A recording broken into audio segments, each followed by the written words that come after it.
Nous voulons intituler cet enseignement « Les noces de Cana » comme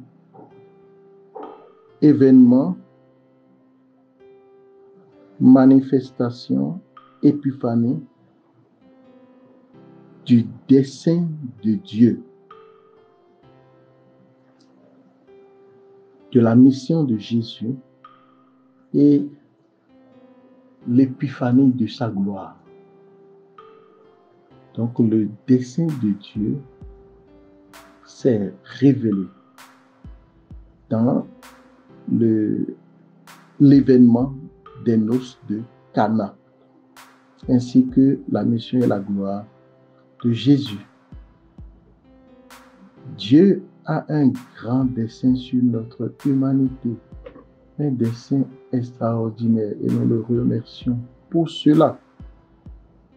Nous le glorifions pour cela. Toute la gloire lui soit donnée à cause de cela. Ce dessein est semblable à ce qui est dit dans la Genèse. L'homme quittera son père et sa mère, s'attachera à sa femme, et les deux ne feront plus qu'un. Dans toutes les Écritures, l'humanité est en position d'épouse en face de Dieu ou par rapport à Dieu. C'est d'abord Israël que Dieu a choisi comme épouse, comme fiancée, ou bien fiancé qui est conduit aux épousailles. De grands prophètes en ont parlé, comme le prophète Osée, comme le prophète Jérémie. Nous pouvons aller chercher cela.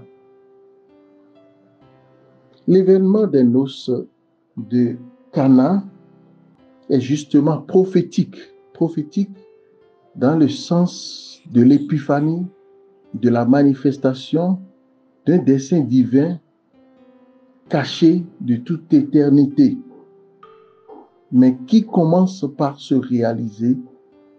Et l'événement des noces de Cana constitue la théophanie divine comme manifestation de ce dessein de Dieu. Dieu s'est révélé dans cet espace sous un mode particulier. Donc, Cana est prophétique.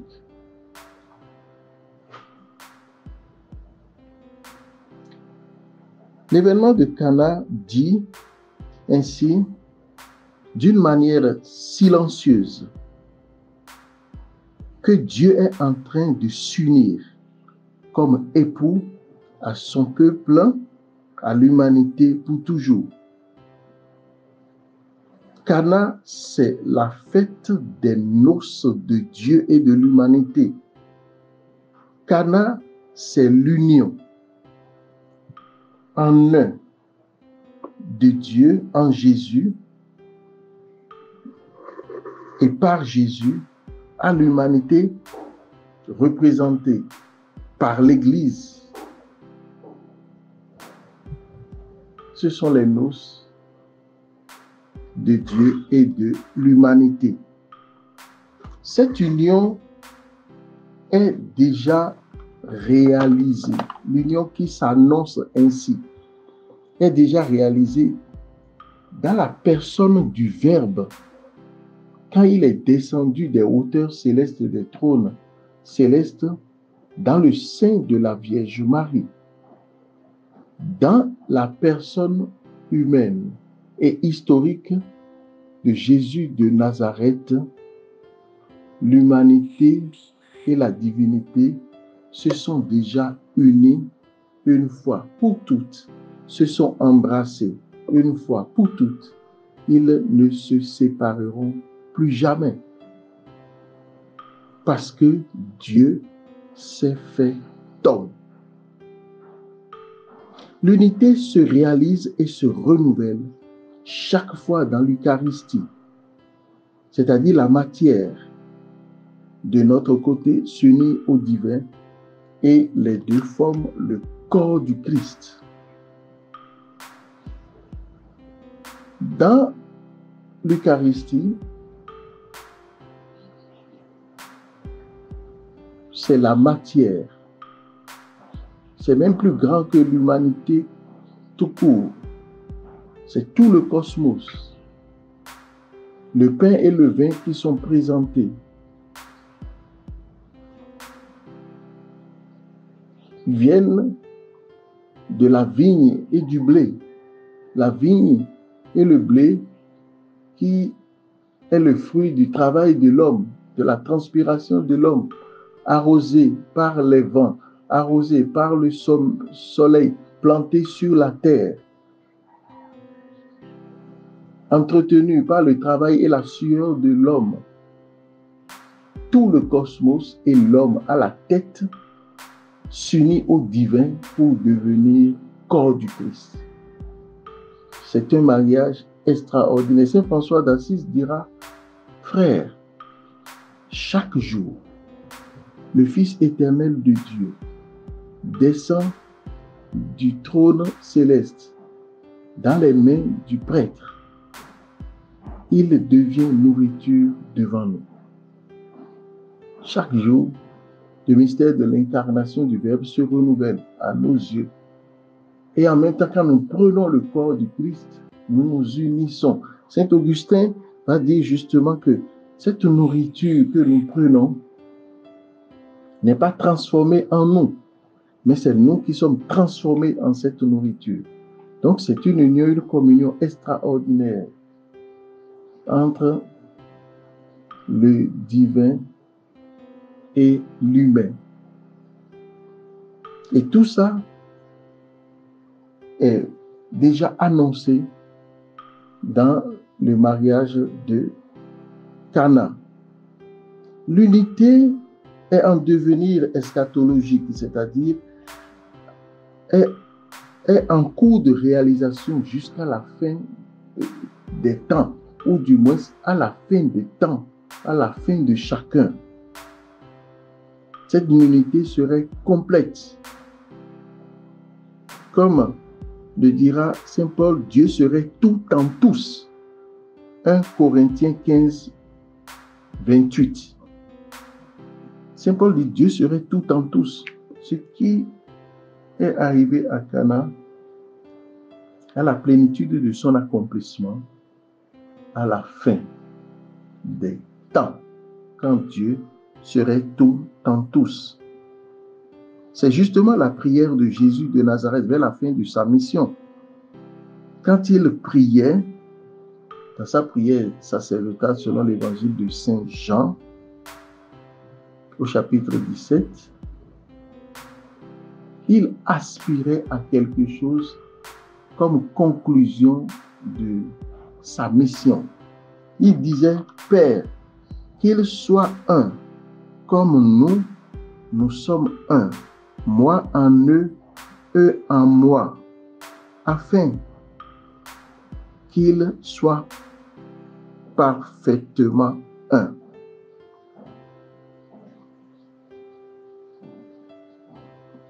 Jean 17, 20 à 23, qu'ils soient un.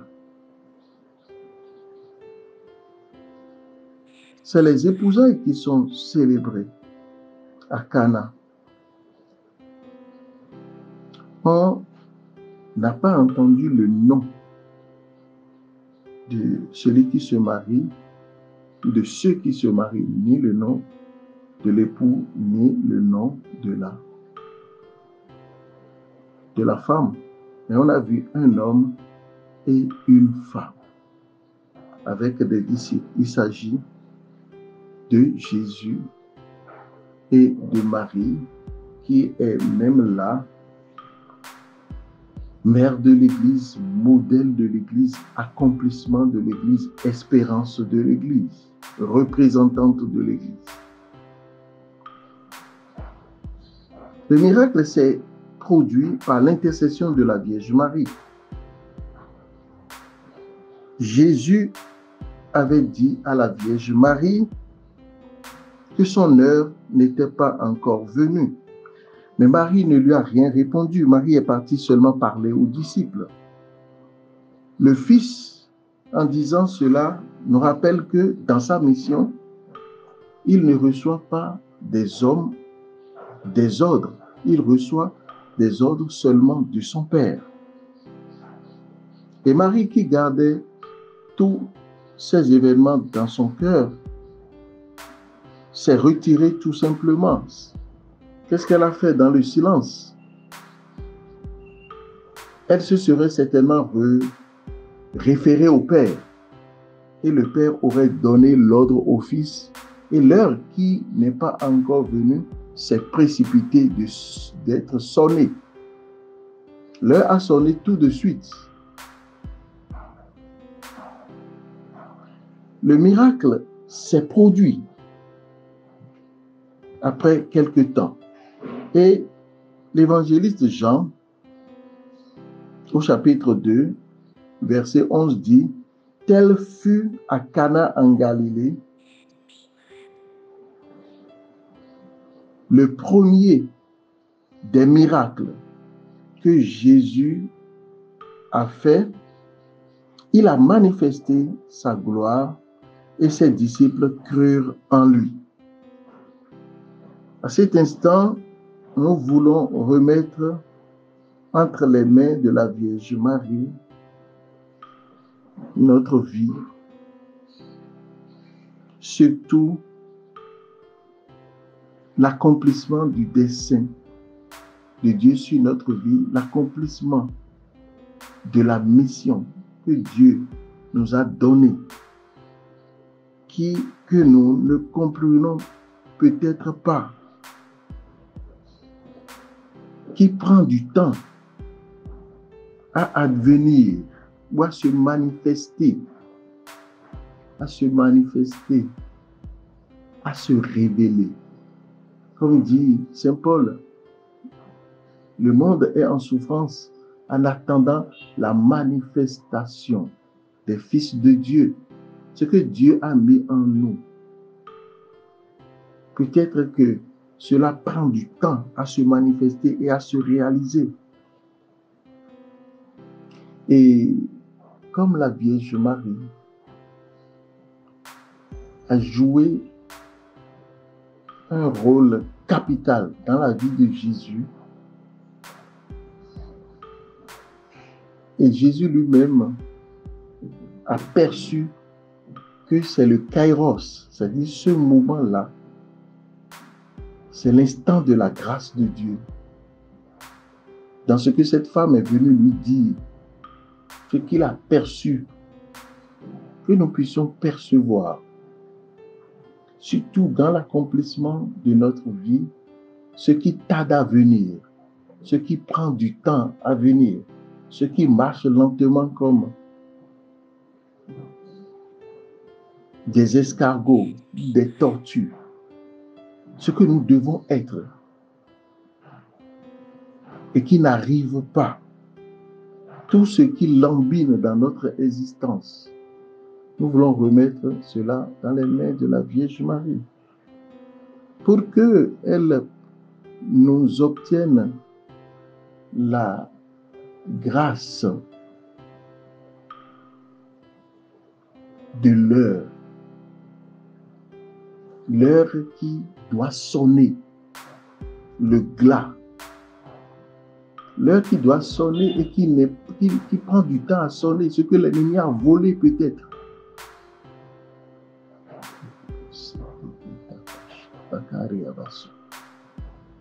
Maria bakata sote ntesu.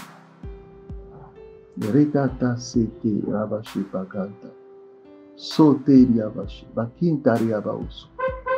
Ribaka seta osi. Ribaka sheke onte soko rabashi. Ke raba seto keta. Riabaka ote. Seto riabashi. Ke onte so. Rebakata sete riabashi bakanta. Ribosi. Maria bakateosi. Ke onte karere batakashi. Makenta rabashi. Rebaka soto roboshe baonte. Je prie pour quelqu'un qui va écouter cet audio et par le ministère de la Vierge Marie. L'heure va sonner dans sa vie de la manifestation de ce qui doit être par le ministère de la Vierge Marie. Et comme il en a été pour Marie, il en a été pour Jésus, excusez-moi, quand il a fait le miracle, sa gloire s'est manifestée. Il manifesta sa gloire. Et ses disciples crurent en lui, dit Saint Jean. Il nous arrive que nous avons des talents. Nous avons beaucoup de possibilités, beaucoup de dons. Mais les gens ne croient pas en nous. Comme les disciples ne croyaient pas en Jésus qui a déjà fait des miracles devant eux. Les miracles qu'il a opérés pour les appeler. Des miracles de pêche miraculeuses pour les appeler. Des choses extraordinaires que Jésus a déjà eu à faire dans leur vie, mais ils ne croyaient pas en lui. Mais à partir de Cana, ils crurent en lui. Alors que la Vierge Marie obtienne pour nous la possibilité que les gens puissent croire en nous, que nous ayons du crédit et de la crédibilité auprès des gens qui sont avec nous, qui ne croient pas que Dieu nous a destinés à ceci, en cela, et qui peut-être constituent des obstacles et des freins. Que la Vierge Marie nous donne l'opportunité d'entrer justement dans une manifestation telle, c'est-à-dire une théophanie en nous, dans nos œuvres, que Dieu se manifeste de telle manière que les gens croient que c'est Dieu qui agit en nous et non pas nous-mêmes, ou bien même qu'ils ne disent pas que c'est le diable qui agit en nous. La Vierge Marie a fait cela dans la vie de Jésus de Nazareth. Et confions-lui aussi de nous obtenir l'intelligence du dessein de Dieu sur notre vie, sur l'humanité,